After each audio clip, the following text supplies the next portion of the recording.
ሰርታችሁ ባልተሳካላችሁ ነገር አትጨነቁ። ትቀጠራላችሁ፣ ትባረራላችሁ። 3-4 ጊዜ ንግድ ትከፍታላችሁ፣ ትከስራላችሁ።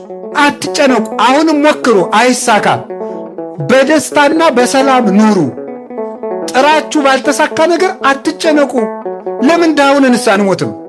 ሰነፉነን አንሞት እንጂ ዳውነንማ አንሞት። ምን ችግር አለው? 3 ክንድ ከስንዝር መገነዣ ብቻ አይደለም ይከተልን?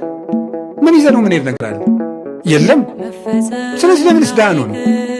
ድህነታችሁን ለስንፍና ማስረጃ አታድርጉት እንጂ የታባቱ ለምን ዳልሆንም ብላችሁ አትስነፉ። ሰርታችሁ ዳ ከሆናችሁ ግን እግዚአብሔር ይመስገን በሉ። እስኪ አንድ ጊዜ እግዚአብሔር ይመስገን በሉ። እግዚአብሔር ስሩ ነው እንጂ ተጨነቁ አላለም። እና አትጨነቁ። እኔ ከማን በልጬ ነው? አብርሃም በድንኳን እኮ ነው የኖረ።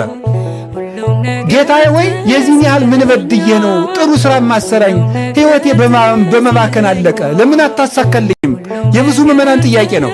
አብርሃም ዕድሜ ልኩን በድንኳን አይደል እንዴ የኖረ? እኛስ ከአብርሃም እንበልጣለን? ይስሐቅ በድንኳን ነው የኖረ። ያዕቆብ እግዚአብሔር ሌሊት ተገልጾ የፍቅር ትግል ሲታገለው ያደረው ያዕቆብ፣ እግዚአብሔርን እንደዚህ አቅፎ ያደረው ያዕቆብ የኖረው በድንኳን ነው።